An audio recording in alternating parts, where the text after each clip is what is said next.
मैं आपको एक और मिसाल देता हूँ। देखिए, शहर में आप हैं, अब आप रेलवे स्टेशन जाते हैं तो आप ट्रेन पर जो है चढ़ने से पहले टिकट ले लेते हैं बुकिंग ऑफिस से, और अगर आप बस पर सफर करते हैं तो आप पहले बस पर चढ़ जाते हैं, फिर कंडक्टर आता है और वो टिकट लेने के लिए कहता है तो आप उससे टिकट ले लेते हैं। यानी बगैर टिकट के आप बस पे चढ़ जाते हैं, ठीक है, बगैर टिकट के आप बस पे चढ़ जाते हैं। ये है, आप ऐसा करते हैं।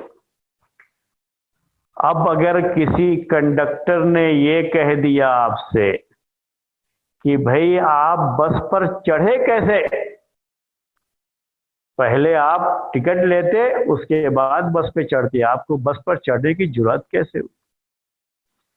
बस पर चढ़ना आपका जायज कैसे हुआ? क्योंकि अभी तक तो आपने टिकट ही नहीं लिया है, तो टिकट लेने के बाद ना जो है आप बस पे चढ़ सकते हैं।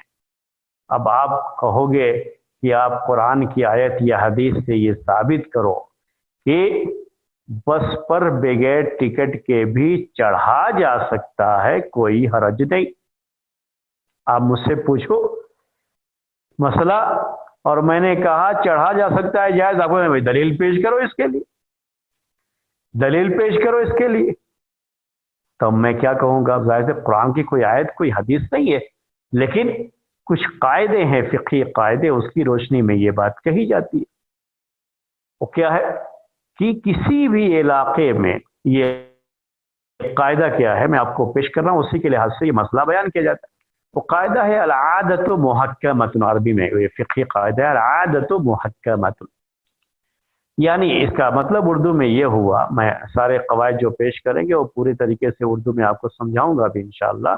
इसका मतलब ये होता है कि किसी भी खास इलाके का जो खास जो है वहाँ के लोगों की आदत होती है, फैसला उसी के लिहाज से किया जाता है, हुक्म भी उसी के लिहाज से लगाया जाता है। अब यहाँ चूंकि आदत ये है, लोगों का तरीका ये है कि बस पे सफर करने के लिए टिकट पहले से लेना जरूरी नहीं है, बल्कि बस पर सवार होने के बाद कंडक्टर से वही टिकट लिया जाता है, ये उसका तरीका है। इसीलिए बस पर चढ़ना बगैर टिकट के जायज है, सफर करना नहीं। याद रखिएगा मैं क्या कह रहा हूं, बस पे चढ़ना, बस पे बगैर टिकट के सफर करना ये जायज नहीं, लेकिन अभी टिकट नहीं लिया है आप बस पे चढ़ सकते हो, क्योंकि बस का निज़ाम ये है कि आप जब चढ़ जाएंगे तब जो है आपको टिकट लेना होता है। अब यही चीज जो है बस के बारे में, अब कोई आदमी बस पर चूंकि ऐसा होता है इसीलिए गया ट्रेन पर सफर के लिए, पहली मर्तबा पता नहीं उसको कुछ भी, ऐसे ही चला गया, ट्रेन पर चढ़ गया। टीटी आया, पूछा उसको तो कहा कि हाँ मैं तो जैसे बस पे चढ़ते हैं वैसे ही चढ़ गया मैं, अब जो टिकट मुझे लेना है, टिकट कटवाना है, बताइए कितने का टिकट हुआ। तो क्या करेगा टीटी, वो उसको ऐसे टिकट काट के दे देगा या पेनाल्टी लगाएगा उसके ऊपर, आप समझ सकते हैं, पेनाल्टी लगाएगा।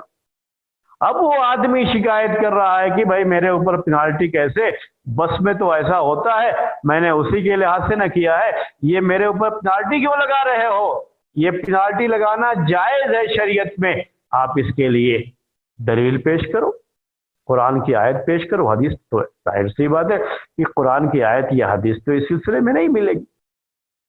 इस सिलसिले में क्या होता है, ये फिक़ही कवायद होते हैं। फिक़ही कायदे में क्या है कि जैसा तरीका होता है वहां पर, और वो तरीका इस्लाम में मना ना हो, तो उसी के मुताबिक फैसला भी होता है और उसी के मुताबिक लोगों को चलना भी होता है, और उसी के मुताबिक किसी चीज का जायज या नाजायज होना भी होता है।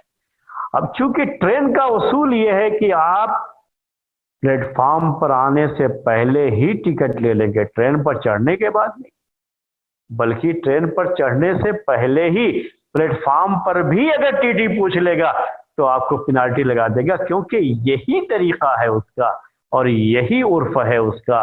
तो जैसा उर्फ होता है, जैसी आदत होती है, उसी के लिहाज से उसका फैसला भी होता है। ऑटो पर बैठते हैं, ऑटो पर बैठ जाने के बाद आपका वो क्या करता है, ऑटो वाले ने मीटर ऑन कर दिया। अब आप उसके ऑटो पे चले जा रहे हैं, एक 10 कदम जाने के बाद ही आप उतर गए। उसने आपसे जो उसका मिनिमम चार्ज होता है 25 रुपये, यहाँ पर है, पता नहीं आपके यहाँ कितना है, तो आपने जो है वो उसने ऑटो वाले ने कहा भाई जो है मीटर आपका 25 रुपये आप दे दो। कहा भाई मैं तो इतने चंद कदम चलाऊं इसके 25 रुपये हो गए। वो सवाल करने लगा, बहस करने लगा। अब मसला ये है कि अब वो कहता है तुम्हारे लिए जायज़ नहीं है, मुसलमान है दोनों, कहते तुम्हारे लिए जायज़ नहीं है, 10 कदम मुझे लेकर के आए हो और कहते हो कि 25 रुपया दे दूं मैं, कहाँ का ये इंसाफ है, तुम्हारी ये कमाई हराम की है, ऐसे अल्फाज इस्तेमाल कर सकता है। तो अब यहाँ पर यही कि कहेंगे हम जी उसके लिए ये जायज़ है। 25 रुपये का मुतालबा करना उसके लिए ये जायज़ है। क्यों जायज़ नहीं है, क्यों जायज़ है उसके लिए?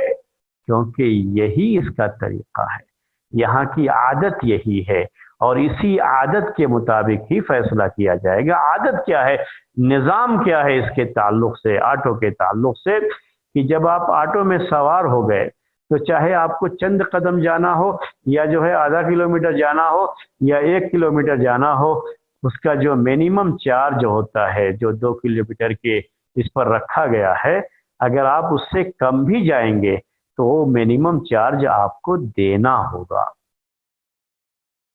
ये चीजें हैं। अब शरीयत में इसके लिए क्या दलील है, तो यही फिक़ही कायदे होते हैं। इन कायदों को याद रखेंगे आप तो जो भी आदमी आपसे मसला बयान करेगा आप उससे दलील भी पूछ सकते हो, और दलील बयान करने के साथ साथ वो दलील जब बयान करेगा तो दलील आपको समझ में भी आएगी।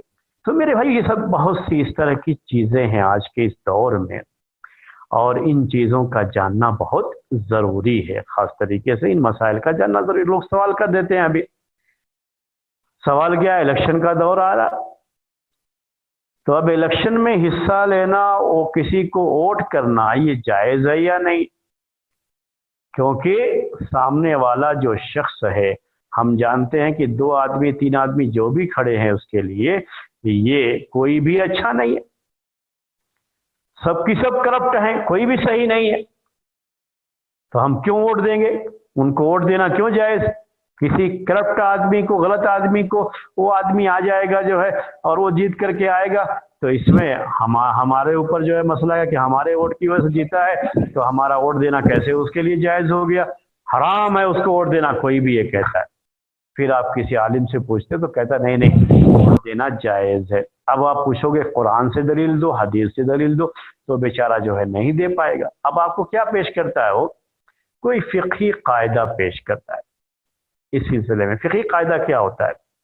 यहाँ पे फिक़ही कायदा ये है कि जब हम ये देखते हैं कि 2 चीज़ें हैं, हमारे सामने 2 ऑप्शन हैं और उन 2 ऑप्शन में से किसी एक को हमें इख्तियार करना ही है, किसी एक का इख्तियार करना हमारे लिए ज़रूरी है। अब हम ये भी जानते हैं कि ये जो 2 ऑप्शन है हमारे सामने, दोनों ऑप्शन क्या है? दोनों में नुकसान है, दोनों जो है सही नहीं है। तो शरीयत में ये चीज़ रखी गई है, कुरान और हदीस से ये बात साबित होती है, कायदा ये बनाया गया है कि इसमें जिसमें नुकसान कम हो रहा हो उसको आप इख्तियार कर लीजिए। अब दोनों में नुकसान है तो क्या करेंगे? जिसमें नुकसान कम हो रहा है उसी को आप इख्तियार कर लीजिए। इसको अरबी में कहते हैं अहवानुल बलियतै।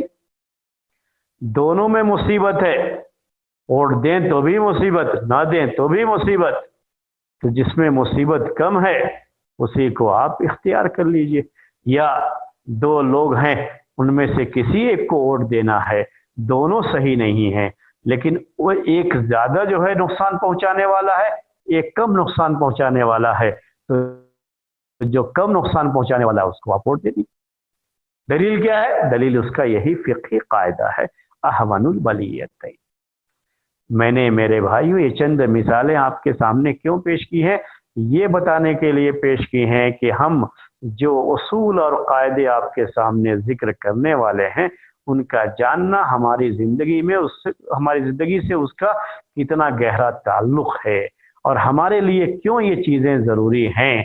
हालांकि दूसरे लोगों के लिए चीज़ें उतनी अहम नहीं हो सकती, लेकिन हम जो है अहले हदीस लोग हैं, हमारे लिए इस चीज़ की अहमियत है, क्योंकि हमारा तरीक़ा ये है कि हम किसी ख़ास शख्स की तक़लीद नहीं करते और किसी ख़ास फ़िक़ही मज़हब से अपने आप को जोड़ते नहीं हैं कि जब उस मज़हब के मानने वाले किसी आलिम ने हमसे कहा जायज़ तो हमने जायज़ मान करके अमल कर लिया, हराम तो हमने हराम मान करके अमल कर लिया, बल्कि हमारा तरीक़ा ये है कि हम आलिम से ये भी पूछते हैं कि इसकी दलील क्या है। तो बाज़ मरतबा वो दलील पेश करने से थोड़ा हिचकिचाता है कि अगर मैं पेश भी करूं तो आपको क्या समझ में आएगा ये। तो इसलिए ऐसे मौक़ों पर जब वो इस तरह की दलील पेश करे तो आपको वो दलील भी समझ में आए, इसी के लिए ये कायदे सीखना जो है हमारे लिए ज़रूरी, ये चीज़ ज़रूरी है। अब उसके बाद आपके सामने जो है हम फ़िक़्ह के ताल्लुक़ से चंद कुछ बातें जो है और पेश करना चाहेंगे क़वाइद ज़िक्र करने से पहले। देखिए, फ़िक़्ह का माना अरबी ज़बान में, इसका माना होता है, फ़िक़्ह का माना समझना, समझ, असल इसका माना यही होता है अरबी ज़बान में। और जब हम फ़िक़्ह का ये लफ्ज़ इस्तेमाल करते हैं और किताब व सुन्नत में फ़िक़्ह का ये लफ्ज़ जो इस्तेमाल किया गया एक ख़ास टर्मिनोलॉजी के तौर पर हमारी इस्लामी शरीयत में इसके इस्तेमाल के लिहाज से, जैसे कुरान में भी है, हदीस में भी है, ये लफ्ज़ आया हुआ है। कुरान में अल्लाह तबारक व तआला ने कहा कि फ़लौला नफ़र मिन कुल्लि फ़िरक़तिन मिनहुम ताइफ़ा लियतफ़क़्क़हू फ़िद्दीन, कि उनमें से क्यों नहीं ऐसा हुआ कि उनमें से एक जमात ये निकलती और तफ़क़्क़ुह यानी दीन का समझ, दीन के मसाइल को सीखना और समझना, ये काम वो अंजाम देती। तो वहाँ पर लफ्ज़ इस्तेमाल किया गया। हदीस में भी अल्लाह के रसूल सल्लल्लाहु अलैहि वसल्लम कहते हैं कि मन युरिदिल्लाहु बिही खैरन युफ़क़्क़िहु फ़िद्दीन, कि अल्लाह तबारक व तआला जिसके साथ खैर का इरादा करता है उसे दीन की समझ अता फरमाता है। बार बार ये खुतबों में, तक़रीरों में आप ये हदीसें और आयतें सुनते रहते हैं। तो ये फ़िक़्ह है। फ़िक़्ह क्या है? दीन की समझ हासिल करना। फ़िक़्ह क्या है? इस्लामी शरीयत के मसाइल को जानना, समझना, यही फ़िक़्ह का मतलब होता है मेरे भाई। इसीलिए ये इबादत जो हैं उनमें भी वो भी उनके जो मसाइल हैं इबादत के वो भी जानना, मुआमलात के जो मसाइल हैं वो भी जानना, अक़ीदे के जो मसाइल हैं वो भी जानना, सीखना, समझना, ये सब की सब क्या है? फ़िक़्ह है। और ये हर मुसलमान पर फ़र्ज़ है उसकी ताकत के लिहाज से। दीन के वो बुनियादी मसाइल समझना जो हर इंसान की ज़रूरत है और वो सीखना उसके ऊपर वाजिब और फ़र्ज़ है, जैसा कि अल्लाह के रसूल सल्लल्लाहु अलैहि वसल्लम ने कहा, तलबुल इल्म फ़रीज़तुन अला कुल्लि मुस्लिम, कि इल्म का सीखना, तलब करना ये हर मुसलमान मर्द औरत पर फ़र्ज़ है। आपने ये बात कही, तब अब ये सवाल देखिए, अब यही मैं आपको यहाँ पर भी फ़िक़्ह की बात बता दूँ। हदीस जो आती है, जो सही हदीस है, इसमें वो इतनी ही है कि तलबुल इल्मी फ़रीज़तुन अला कुल्लि मुस्लिमिन, कि इल्म का तलब करना, शरीयत के इल्म का तलब करना ये फ़र्ज़ है हर मुसलमान पर, मुस्लिम पर। लेकिन मैंने तर्जमा करते हुए क्या कह दिया? मुसलमान मर्द और औरत कह दिया मैंने। अब ये मसला कि भाई ये मर्द औरत कहाँ से आ गया, ये सवाल कोई भी कर देगा। तो ये उसूल जो शरीयत के है ना, जो फ़िक़्ह के उसूल हैं, उसी से ये बात समझ में आती है। तो फ़िक़्ह के उसूलों में से एक उसूल असल ये भी है, कायदा ये भी है कि जब भी कुरान में या हदीस में कोई हुक्म पेश किया गया है اور اس کے لیے جو ہے مذکر کا صیغہ کا مطلب ہوتا ہے کہ میل کے لیے جو استعمال کیا گیا ہے، میل کے لیے، میل فیمیل ہوتا ہے، تو میل کے لیے استعمال کیا گیا تو اس میں فیمیل بھی داخل ہوتی ہیں۔ یہ کیا ہے؟ ایک فقہی قاعدہ ہے، یہ اصول میں سے بات آتی ہے۔ جب تک کہ کوئی ایسی دلیل نہ آ جائے جو ہے فیمیل کو الگ کرنے والی ہو، تب تک جو ہے اس میں فیمیل بھی داخل ہوتی ہیں۔ تو یہ چیزیں جو ہے سمجھنا پڑتا ہے ہم کو۔ تو میں نے آپ سے کہا کہ دین کے وہ بنیادی مسائل جس کا سیکھنا ہر مسلمان پر، ہر مسلمان مرد عورت پر فرض ہے۔ 15 کے 7,000 کے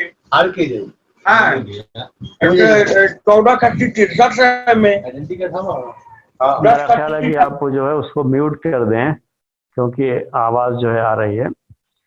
ہاں، تو میں یہ کہہ رہا تھا کہ ہر مسلمان مرد عورت پر یہ فرض ہے سیکھنا اور یہ جاننا ضروری ہے۔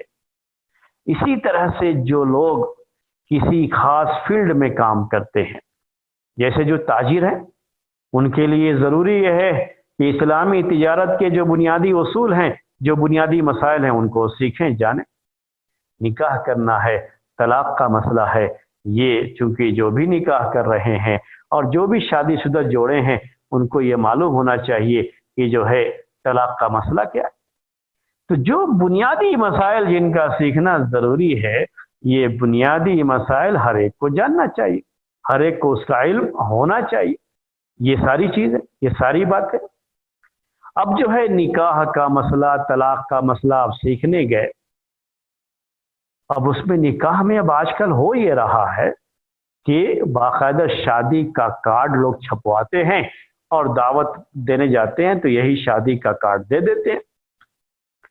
میں اب آپ سے سوال کر رہا ہوں، یہ ہو سکتا ہے کہ بیچ بیچ میں میں سوال اس لیے کرتا رہتا ہوں کہ آپ ہیں میرے ساتھ اور جو ہے سن رہے ہیں، مجھے یہ پتہ لگانے کے لیے سوال کرنا پڑتا ہے۔ اب آپ میں سے کوئی یہ سوال کر دیا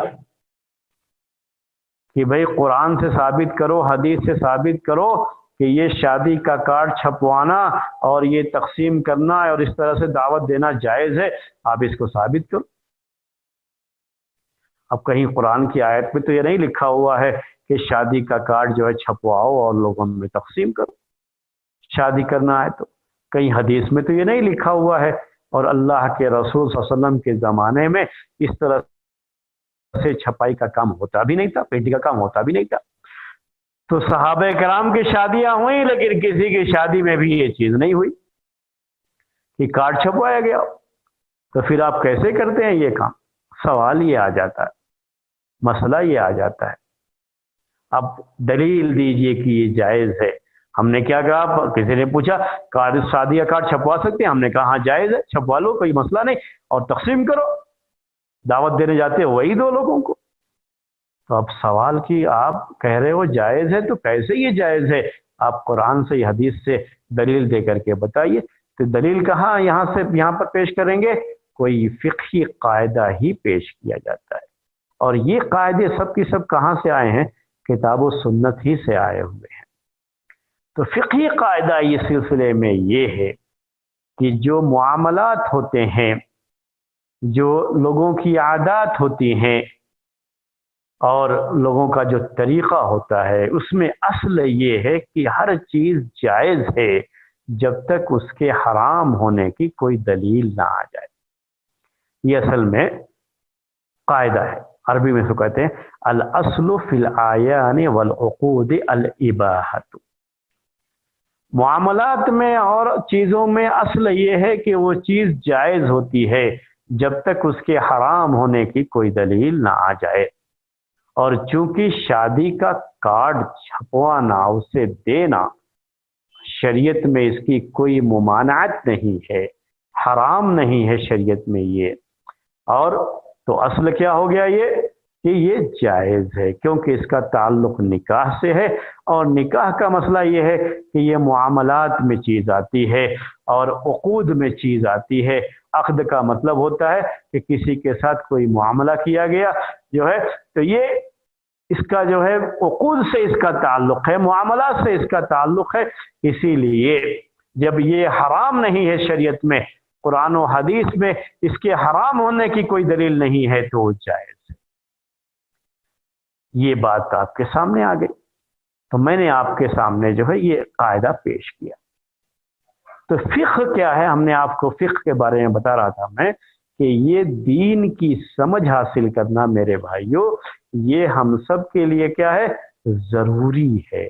جتنا ہم سے تعلق ہے دین کے بعض بہت ہی باریک مسائل اور بعض مسائل کی تہ میں جانا اور اس کی پوری ڈیٹیل حاصل کرنا، یہ ہر ایک پر فرض تو نہیں ہے، لیکن جتنا کا تعلق ہر ایک کے عمل سے ہے اتنا جاننا تو بہرحال ضروری ہے.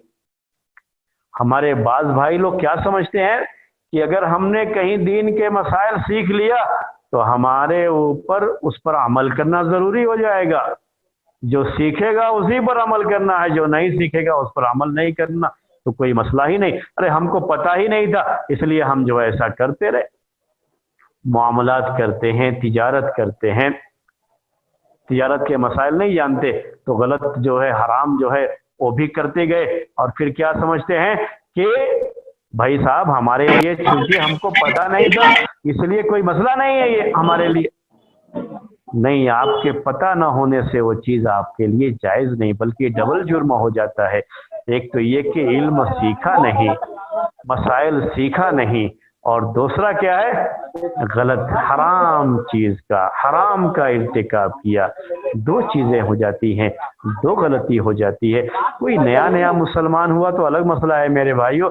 اگر کوئی آدمی صحیح سے نماز نہیں پڑھ پا رہا ہے، نماز کے مسائل کا سیکھنا تو اس کے لیے ضروری تھا نا.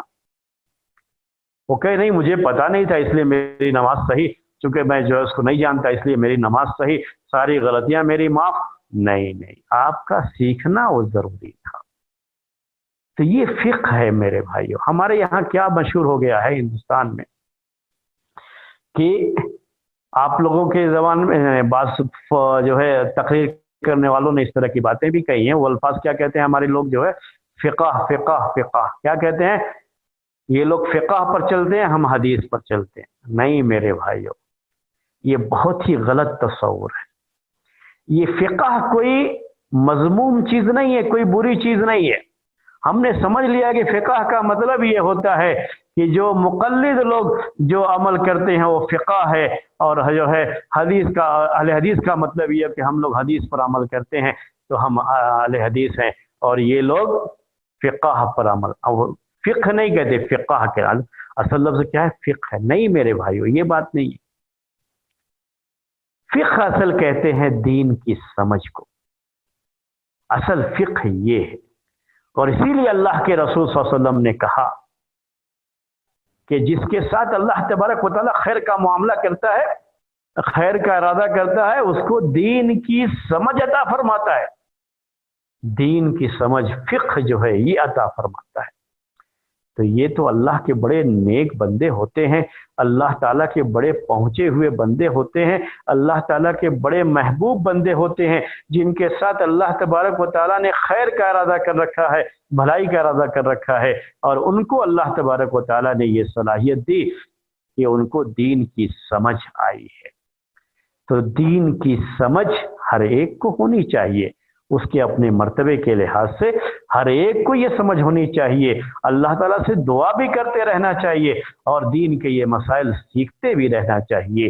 اور یہی چیزیں سکھانے کے لیے یہ دروس شروع کیے گئے ہیں اور دروس کا یہ سلسلہ شروع کیا گیا ہے. ہمارے بھائی لوگ جو کہ اس درس میں شرکت کر رہے ہیں، جیسا کہ مجھے معلوم ہوا آج جو ہے درس سے پہلے کہ ماشاء اللہ ان کے اندر بہت شوق ہے، بڑی رغبت ہے، اور بہت ہی یہ لوگ جو ہے اس سلسلے میں ایکٹیو ہیں، سرگرم ہیں، دین سیکھنا چاہتے ہیں، دین کے سیکھنے کی تڑپ رکھتے ہیں.